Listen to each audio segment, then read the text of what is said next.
আসসালামু আলাইকুম ভিউয়ার্স, কেমন আছেন সবাই? আশা করছি সবাই ভালো আছেন। আমি আলহামদুলিল্লাহ ভালো আছি। তো নতুন আরেকটি ব্লগ নিয়ে চলে আসলাম আপনাদের মাঝে।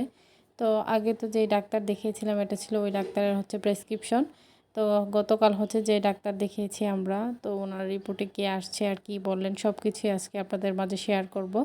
তো এখন আমি বসছি সেই প্রেসক্রিপশনটা নিয়েই আর কি। আর ডাক্তার মাঝে মধ্যে একটু চেঞ্জ করে দেখালো, আমার মনে হয় একটু ভালো। যাই হোক, সেজন্যই দেখানো। তো এই তো প্রেসক্রিপশনে কিছু মেডিসিন লিখে দিয়েছে উনি রিপোর্ট দেখে আর কি। তো আমরা যেটা ধারণা করেছিলাম ঠিক সেটাই হয়েছে। তো মেয়ের প্রচণ্ড পরিমাণের পেট ব্যথা ছিল, প্রস্রাবে জ্বালাপোড়া, তাছাড়া শরীর ফুলে যাওয়া, সেই সাথে জ্বরও ছিল অনেক, যার জন্য ইউরিন টেস্টটা দেওয়া হয় আর কি। তো আমরা দীর্ঘক্ষণ অপেক্ষার পর যখন ডাক্তারকে আমরা রিপোর্টটা দেখাই, উনি সেই আমরা যেটা ধারণা করেছিলাম সেইটাই বলে দিয়েছেন। মানে প্রস্রাব ইনফেকশনটা একদমই বেশি, যার জন্য আর কি ওর এই সমস্যাগুলো দেখা দিচ্ছে, বিভিন্ন ধরনের সমস্যাগুলো। যাই হোক, উনি কিছু মেডিসিন লিখে দিয়েছেন, তো সেইগুলি আর কি নিয়ে আসছি। তো এখন সকালে ঘুম থেকে উঠেই আর কি নাস্তা করে প্রথমে মেয়ের মেডিসিন নিয়ে বসে পড়লাম। তো এখানে ওকে কিছু অ্যান্টিবায়োটিক ও মেডিসিন দেওয়া হয়েছে, তো সেগুলি এখন খাওয়াবো আর কি একে একে। যাই হোক, আমি এখানে ওর মেডিসিনগুলো আর কি খাইয়ে দিতেছিলাম। তো সেহেতু কোনো কিছুই খেতে চাচ্ছিল না, আর সকালে যেহেতু কোনো কিছুই খেতে চাচ্ছে না, ওকে একটু জোর করেই খাওয়াতে হয়।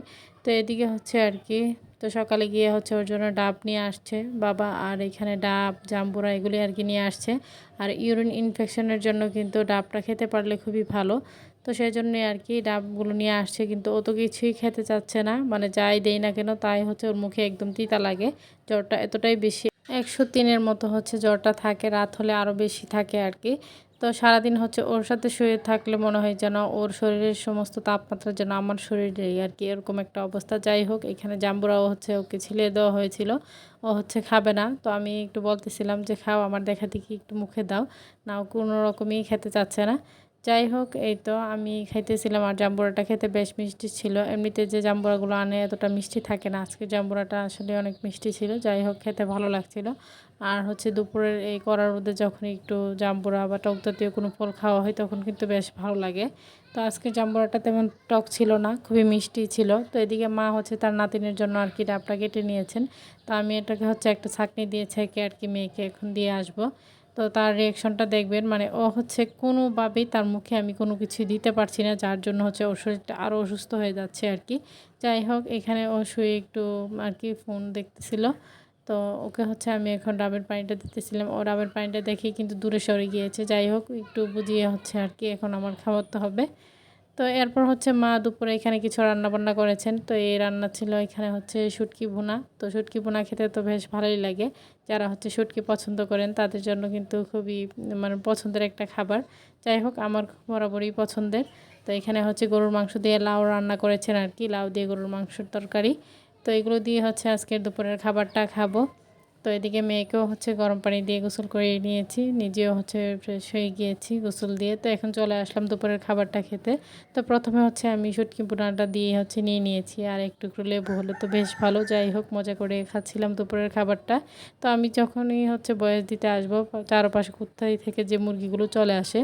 যাই হোক, বিকালবেলা অনেক গরম লাগছিল, তাই ছোটো ভাইকে বলতেছিলাম আর কি অনেক গরম লাগছে, তাই আর কি গিয়ে নিয়ে আসছে এখানে পোলারের আইসক্রিমটা। আর এই আইসক্রিমটা খেতে কিন্তু বেশ ভালো লাগে, যেহেতু এটা ক্ষীরের আইসক্রিম, আর এটার মধ্যে অনেক কিছু দেওয়া থাকে, সেই জন্য আরও বেশি ভালো লাগে আর কি। তো সবার কাছে আমার ছোট্ট একটি রিকোয়েস্ট, কেউ স্কিপ করবেন না, পুরো ভিডিওটি দেখে নেবেন। ভিডিওর কোনো অংশ দেখে যদি আপনাদের ভালো লেগে থাকে, লাইক কমেন্ট শেয়ার করে দিবেন। আমার ছোট্ট চ্যানেলটিকে সাবস্ক্রাইব করে বেল আইকনটি বাজিয়ে দিবেন। তো আইসক্রিমটা খোলার পর দেখতেই পারতেছেন কতটা ভালো লাগছে। তো এই আইসক্রিমটা দেখতে যতটা ভালো লাগে, খেতেও কিন্তু তার চেয়ে বেশি মজা। যাই হোক, মেয়েকে না দেখিয়ে খেতে যেহেতু ওর জ্বর, তো সেই জন্য আমার লুকিয়ে লুকিয়ে খেতে হচ্ছে। এমনিতেই সে বলতেছিল যে তার মামাকে যে তুমি আইসক্রিম নিয়ে আসছো, তোর মামা বলতেছিল যে না আমি পাইনি। তো বাচ্চারা দেখলে তো দিতেই হবে, কিছুই করার নেই। তো সেই জন্য আমি একটু লুকিয়ে লুকিয়ে নিতেছিলাম আর কি, কী আর করার। আর এই তো গরমের মধ্যে আইসক্রিম না খেয়েও থাকা যায় না, ঠান্ডা কিছু খেতে পারলে একটু ভালো লাগে আর কি। যাই হোক, ফাইনালি আমি আইসক্রিমটা নিয়ে বসেছি, আর ও ওর নানুর সাথে অন্য রুমে ছিল, যার জন্য আমি এই রুমে বসে আর কি আইসক্রিমটা খাইতেছিলাম। বেশ ভালো লাগছিল ঠান্ডা ঠান্ডা আইসক্রিম খেতে। আর এই আইসক্রিমটা বিশেষ করে মজা লাগে বাদাম আর কিশমিশটার জন্য। যাই হোক, কামড় কামড়ে বাদাম ছিল আর কিশমিশ, সব কিছু মিলে খুবই ভালো লাগছিল। তো এই তো মেয়ের এরকম পরিস্থিতি, আর ভালো লাগছে না সব কিছু মিলিয়ে আর কি। তো ওর জ্বরটা কোনো রকমই হচ্ছে, কমছে না আর কি। তো গতকাল থেকেই তো মেডিসিন খাওয়ানো শুরু, তো আজকেও খাইয়ে দিয়েছি। তো ওর হচ্ছে কোনো রকমই জ্বর কোনোভাবেই কমছিল না, আর ওর চেহারার অবস্থা তো আপনারা দেখতেই পেয়েছেন। তো সন্ধ্যায় হচ্ছে ছোটো বোন এখানে পাপন বেজে এনে দিয়ে গেল আর কি। তো বাবার বাড়িতে আসলে এরকমই আরামে এসে কীভাবে যেন দিন কেটে যায়। যাই হোক, এখানে কিছুক্ষণ পর পর ছোটো ভাই, ছোটো বোন, মা ওরা হচ্ছে কিছু না কিছু একটা এনে দিতেছিল খাওয়ার জন্য।